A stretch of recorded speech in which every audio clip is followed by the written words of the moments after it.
Hi everybody, thank you for being here. This is Mairi. We're going to do the cosmic update for February 2021. If it's your first time here, be sure to like and subscribe. You can find me on social media at mmhealingservices or the Autistic Astrologer on Facebook and on YouTube. So for February, we're not going to do the whole month because there's so much happening, and when there is so much going on in each day, it's overwhelming to do 30 days all in one video because there's so much going on. So when we talk about February's cosmic update, there's a main event. There's three main events that I would call out. Okay, maybe four. So there might be four. We're already in Mercury retrograde. So I talked about that a little bit in a previous video. We also have our two lunar events. So we have the new moon that's happening on the 11th and the 12th. Then we have the full moon that happens at the end of the month. And then we also have a main cosmic event, which is a theme for 2021, which is the first Saturn square Uranus aspect that happens on February 17th. So everything that happens leading up to the 17th really has that type of energy in its shadow. You know, there's a lot of tension, and there's a lot of that energy just kind of looming as we get closer to the 17th, because both Saturn and Uranus are moving slowly. So we're already starting that that square aspect, but it finally becomes exact on the 17th of February.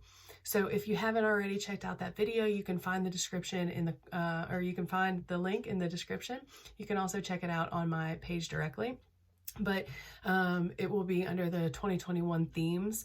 So this Saturn square Uranus conjunct, or square, this Saturn square with Uranus is going to play out multiple times throughout 2021. So that energy is tense, right? It's going from the past to the future. There's this chaotic tension that's playing out with Aquarius, and we have Mercury retrograde. So there's already that bit of mental chaos. And then we have, you know, five planets in Aquarius, because on the 1st of February, Venus moves into Aquarius. So then we're going to have Venus, Saturn, Jupiter, the Sun, and Mercury all in Aquarius. So for the new moon, there's going to be 6 astrological planets in the sign of Aquarius. And so there's a ton of Aquarian mental energy happening. All of those are going to be squaring Uranus and Mars in Taurus. So again, the fixed energy, there are 7 and then 8 astronomical planets in fixed signs. And so there's this very stubborn energy. There's this very immovable, right, energy almost. And when we have Uranus coming in, it's almost like they're hitting like a crashing wave, and Uranus is going to get through, right? And Saturn is going to do everything in its power not to let it through. That's how that conversation goes between this square, because a square is an uncomfortable aspect. It is when there is friction, there is tension, they can't see each other's side, okay? Saturn is our boundaries, it's our past, and Uranus is our future, and it has no time, you know, it has no rules, it has no boundaries. And so they're both really fixed in their ways, being as they are currently in fixed signs. But Uranus, the one that wants change, the one that wants to go, is in Taurus. And once Taurus decides, it's a fixed sign, but once it decides to move, once it decides to change, it goes. You cannot stop it. And so that is the energy that's coming. And as we have that square happening, remember that I'm talking about collective energy. So how this is going to play out in your life personally will be based on your specific natal chart. If you haven't looked into that, you can find them free online. You can also shoot me a message on any of my platforms. We can chat about it with the time and space that I have. You can also book a reading. But this is collectively as we talk about this, right? It's going to play out somehow in your life, but that's going to depend on your chart. So this energy is confliction. There is a lot of tension. There are squares to Mars happening all throughout the beginning of the month. So on the 1st, the Sun squares Mars, and then we have Mercury and Venus squaring Mars the weeks after that. So this is fighting. This is verbal arguments. This is arguments in relationships. This is arguments in partnerships and in work settings.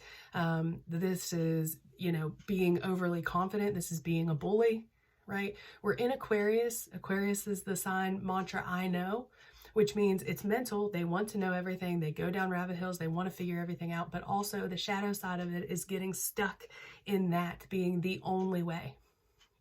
So there is that potential here for that conflict and tension to arise as well. Mercury retrograde is going to take up the majority of February until it gets into its shadow. So it's still going to be active in its retrograde cycle. But again, old versus new. Okay, this is also going to pull in some technology stuff, social media, community, all the Aquarian things. But Mercury retrograde is a time to slow down. Pop astrology likes to give a bad name to Mercury retrograde. Everybody fears Mercury retrograde, but it's not something to be afraid of. It's something that reminds us to slow down. The energy during Mercury retrograde, so Mercury is our mind, it's our communication, it's our perception. So when it's in retrograde, it's moving fast. It's closest to the sun, or closest to the sun, and we are so taken over by that mental energy during a retrograde. That's why we make mistakes, right? Scheduling errors, or, all of these things that are tied to Mercury retrograde, but it's because we're going too fast, our minds, and that can be consciously or subconsciously. But by being aware of it, we get to make it a conscious effort to slow down, right? Double check your schedule. Recognize that, I'm in a time where my mind is going a lot faster than my body. And so let me take a minute to ground. So coming back to the importance of grounding, which I talk about in the 2021 theme cosmic update. So being able to come into myself and ground and take a moment, right? Read the email a second time, right? Check through that contract before you sign it twice. Right, so it's don't be afraid to sign a contract. That's not Mercury retrograde. Mercury retrograde is slow down. Let's take a minute to look over this again. Let's make sure this is in our best interest, everyone's best interest. Right, so it's, pop astrology tends to put a negative spin on Mercury retrograde, and it can be very hard. This can be a very hard time. Retrogrades are difficult, right? They often teach us a lesson. But life teaches us lessons, right? So it's not that you should fear Mercury retrograde. It's that we just need to be aware of it. This is what's happening in the cosmos. So I might have a tendency to do XXX. And again, it's all going to depend on where these energies fall within your chart. So the key to Mercury retrograde is slow down. Try to find a way to ground to earth. Yoga, walking, journaling, gardening, so many different ways that each of us ground. That's going to be very, very beneficial for you in life, but definitely as we move through with all of this air energy happening. So those are the main things that are coming up for February. It's a very different feeling in February than we had a year ago. We had all of these planets in Capricorn. Now they're all in Aquarius. It's a more future oriented energy. But to get to the future, we have to get through the change. And with all of this fixed sign energy in Aquarius and in Taurus, it's hard to make changes collectively and also in our personal lives. So we're still really struggling with that in February. We're going to still be struggling with it in March. And in April, we're going to start to be feeling a little bit more aware of what's coming. We're going to start seeing things a little bit differently. But we're still in that very unknown territory, which can be scary, which is why a lot of people are struggling making changes, because it's hard to make a change to something that's new when you don't know what the outcome's going to be. So sometimes we get stuck in these old patterns because they're comfortable, and we don't want to risk being more uncomfortable or being more unhappy if we make a change. So that's that fixed energy that we're feeling. That's that Saturn pulling us to the past and Uranus pushing us to the future. There's things in our lives right now that we know need to change, but we can't change them, right? But we can. It's just a shift in the energy and a shift in the perspective, and understanding and working with the energy opposed to fighting it or trying to work against the energy. And that's, why I love astrology so much. It allows me, and this is just my relationship with it, it allows me to understand what's going on so that I can work with the energy instead of spending all my days trying to figure out why these things are happening to me. Because as I am who I am, I work a lot better if I know what's going on and I can work with it. So I use astrology for that way, to kind of like help as I move through. So thanks for listening to my story. Okay. So anyway, very different feeling than we had a year ago is my point. And with all of this shift, so now we have Venus that is also entering into Aquarius, and so it's going to run through all those planets as well. And the first one that it hits is a conjunction to Saturn at 5 degrees Aquarius, and that happens on the 5th. So when that happens, we have Saturn, that's our boundaries and our rules, very strict, our authority. And then we have Venus, which is much more warm and passionate and loving and caring. And so there's a bit of a reality check that happens when Saturn hits up with a planet. This is an inner planet. So Venus is our passions, our desires. It's our relationships, our love, what we find beauty in. That's all Venus. And when it hits up with Saturn, that's a reality check. It's what in my life is bringing me that, what isn't bringing me that, and why. Okay. Right around that same time, we have Chiron. Chiron is our wounded healer, and it's Chiron's still in Aries. So it's going to be forming a nice, comforting, healing sextile aspect to both Venus and Saturn. So Chiron is at 6 degrees. So after the conjunction at 5 degrees with Venus and Saturn, that reality check on my desires, my passions, my relationships, my beauty, or the things that bring beauty, right? Not like my beauty, but, and then it hits up with our wounded healer. So this can play out in a lot of different ways, but one of the ways that you may see this is, so we pick Venus and we're going to talk about relationships. So depending on where these are in your chart is going to be how this is playing out for you. This is just one way. So we have relationships with Venus. We have a reality check and boundaries with Saturn. And then we have Chiron, which is our deepest wound and our wounded healer.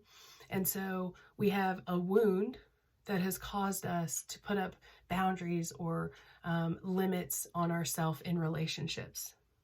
Okay. So this sextile aspect could allow a healing of that wound that allows us to lower a boundary or shift a limit we've placed on ourselves in a relationship or in our passions or in our goals or desires or any of these Venus things, right?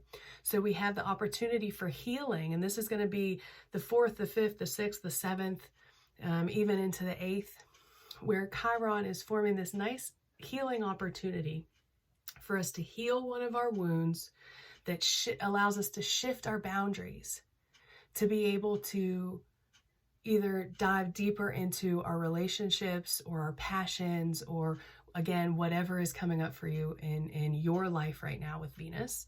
But there's the potential for healing here. Okay. When Chiron is sextile, especially Venus, there is a beautiful caressing ability to heal.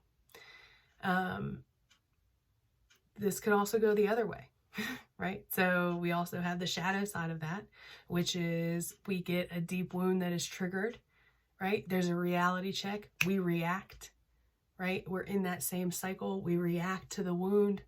We raise our boundaries higher.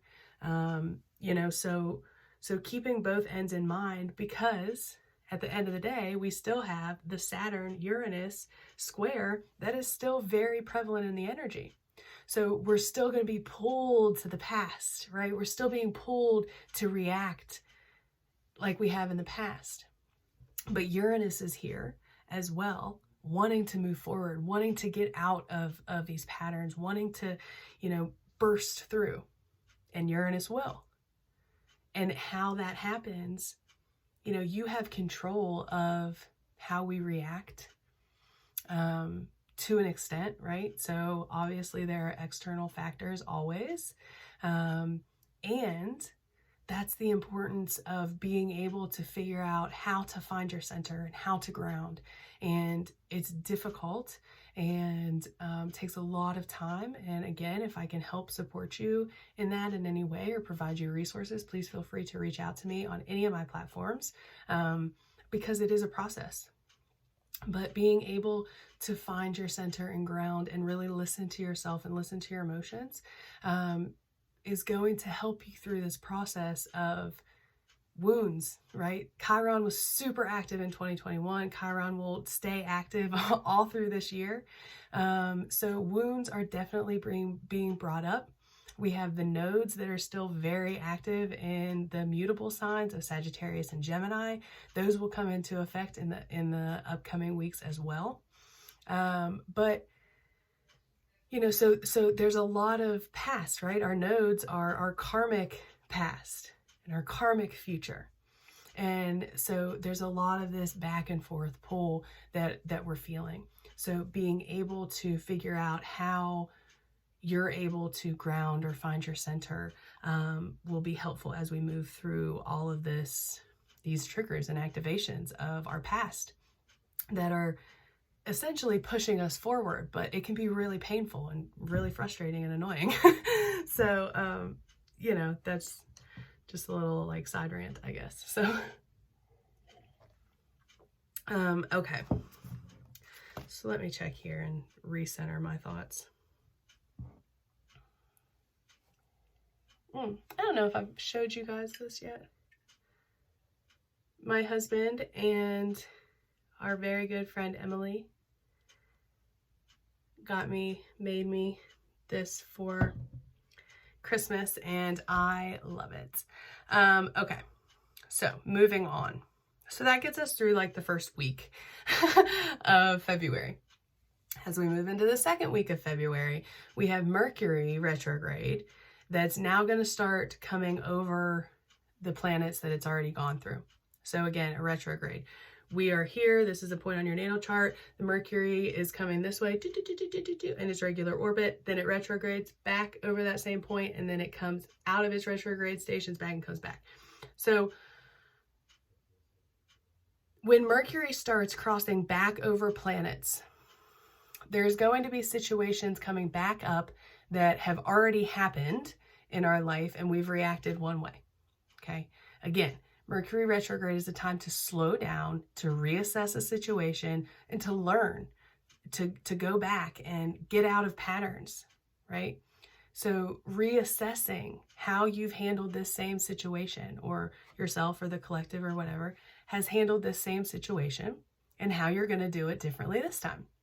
And so on the 8th, it's going to cross over our sun. Our sun is our will, right? Our drive, who we are. This is intense mental focus. This is often like too much, just too much, too intense. Again, could be a bully aspect here as a shadow of this aspect as well. So on the 9th, we get the moon finally come. So that's the 8th. That Mercury retrograde links up with the sun again. And then on the 9th, we get the moon shifting from Capricorn into Aquarius. And this is big because on the 9th, it's going to spend the majority of the day in what we call the void of course, which is where it's kind of in this, the moon is kind of in this like abyss. Okay. So this plays out in people's charts much differently. People, normally feel pretty extremely either just very vague during a moon void of course, or they feel just very overwhelmed, very detached. But as it moves into Aquarius, it adds another astrological planet to that Aquarian fixed energy. So now we will have the moon, Saturn, Venus, the sun, Mercury, and Jupiter all in Aquarius, getting ready for the new moon that happens on the 11th officially. Okay, so on the 9th, the night of the 9th, the sun moves, or the moon moves into Aquarius. On the 10th, on the 10th, Mercury moves a bit away from the sun. Mercury is moving fast at this point. It moves away from the sun and it will square Mars. This is going to be combustible, verbal conversations, arguments, fights, etc. on the 10th. This is the second time that this has happened, and it's going to be at 17 degrees Taurus and Aquarius. Okay, so that's where this square between Mercury and Mars is happening. Saturn and Uranus are still very close. So the 10th has the potential to be very tense, to be very overwhelming, to be that, stuck in my right is right type of attitude, wanting to fix, wanting to change, wanting to do, and wanting to do it my way. So the other end of that, right, is what we want to harness and we want to invite, which is the lessons, right? So going back to, Mercury and Mars and their last square. Okay, so that happened in January. And so at 17 degrees, of these fixed signs is where this is going to show up in your chart now. So that's what you need to look for. 17 degrees, fixed signs, specifically Aquarius and Taurus, but it's all going to depend on your chart and the different planetary aspects. But this is potential for very combustible energy. So the invitation is to slow down, okay, to try to see multiple points of view, multiple sides, right? Try not to, reply to the email right away, reply to the text message right away, especially if it's emotionally charged, right? So this Mars-Mercury square could be very combustible, and that is on the 10th. On the 11th, the moon, again, is already in Aquarius, so it's already ready for this new moon energy starting on the 9th. So 9th, 10th, 11th, 12th would all be good times to really channel that new moon energy. And there will be a separate video for the new moon cosmic update. So we'll talk about everything to do with that and what you can do and all that stuff then. But the important part to remember about this moon is that there's also a conjunction between Venus and Jupiter. We're very close to Valentine's Day. So on the 11th, Venus, which is our lover, and Jupiter, which is our expander, are together in Aquarius. So this is the potential to be very, very beautiful energy. Okay, this could be very loving, very fun, very passionate energy. It could also be too passionate, too overindulgent, right? So when we have Jupiter expands everything. When Venus comes in contact with Jupiter, it's going to expand the beautiful things. It's going to want to really indulge in the things that make you feel good, right? So this is on the 11th. So there's a potential for too much there. Okay, so just keeping that in mind, possible overinflation of hope for the future, because we're in Aquarius, right? So there's also that future aspect. So the potential to be too excited, too hopeful about the future, not remembering that there's work to be done. So staying grounded and staying balanced here will be difficult because, again, during this new moon, the majority of the planets are in Aquarius, very close to what's happening. So our charts are off balance. That is happening. And so it's going to be difficult to find a balance around this new moon, which is actually one of the main themes for the full moon at the end of the month, is finding balance, because it's going to have the moon over in Virgo. and it's going to be able to pull a little bit of balance there. So this moon is going to be difficult to find balance. It's going to want to overindulge. Okay. So Saturn is still within 1 degree of Chiron, the wounded healer. So there's still a lot of potential for healing with it that close. But the difficulty again is going to be so much Aquarian energy. So it's a good time to focus on the future, but try not to get too wrapped up in the future that you like lose yourself, right? Because mental, still very much mental air energy happening. And Mercury is still squaring Mars, so there's still potential, you know, a moon is going to bring in a lot of emotions. And so there's still that squaring tension that is potentially combustible. So could be very emotional. And then obviously the underlying Saturn square Uranus that is getting closer and closer as the days tick on, eventually going exactly square on the 17th. So that is getting closer and closer. But this is a time, this is a moon, an energy where we know that things need to change, okay? And we are hesitant to change. Too much change is scary, okay? And Jupiter is all about more, okay?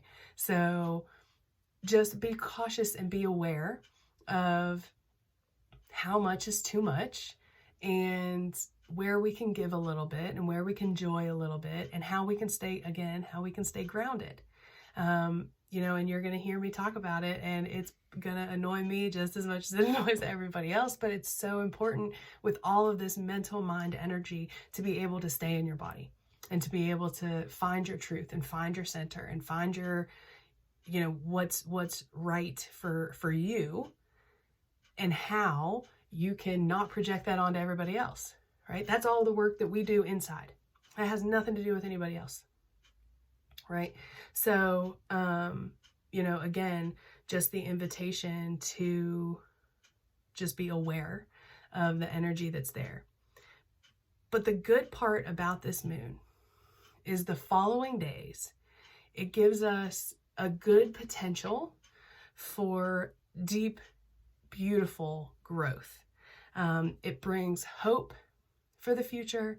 It brings hope for new potential. It brings a lot of, you know, like imagination and creativity. There's going to be an aspect with Mars and Neptune.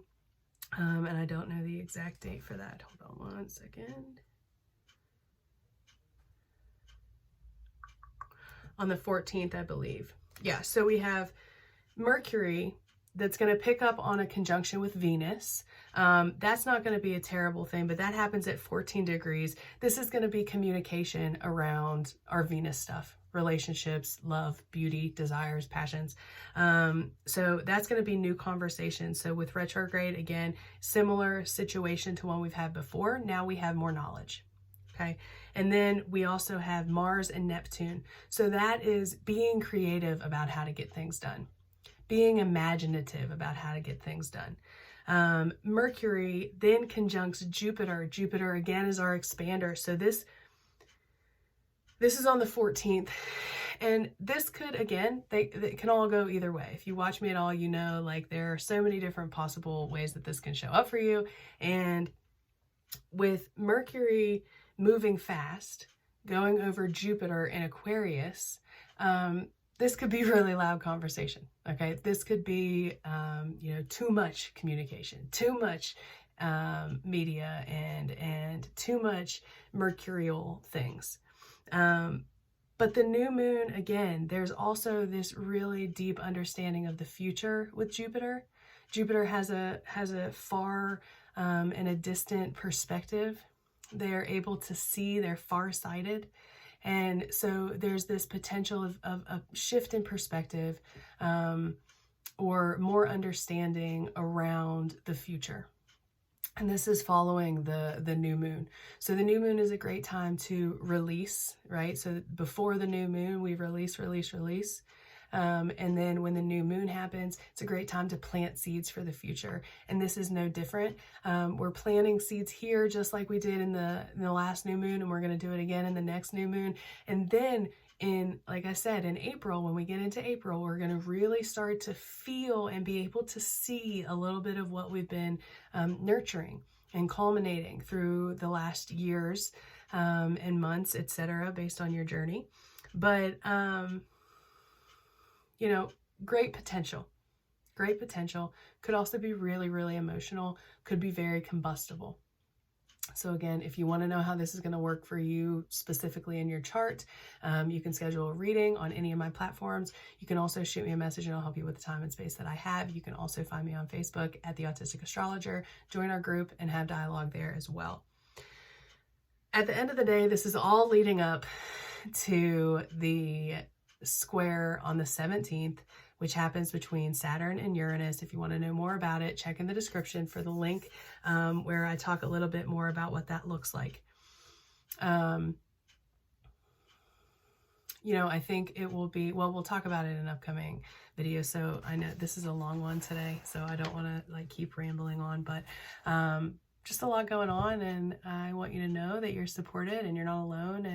And, you know, this is a hard time of shift and change. And like I mentioned, I don't know if it was this cosmic update or another one, but with this Saturn-Uranus pull that we're going to be feeling, Saturn is fear and Uranus doesn't give a shit, rebel, goes for it, makes it happen. And that's the fight that a lot of us are feeling, is the fear to make certain changes in life. And, you know, the energy is supporting us to make the changes. And if I can support you at all in your journey, I would be honored to. Please feel free to find me on social media and connect with me in whatever way feels comfortable for you. You deserve to have a space, and I hope that you have a great February. We will talk soon. Thanks so much.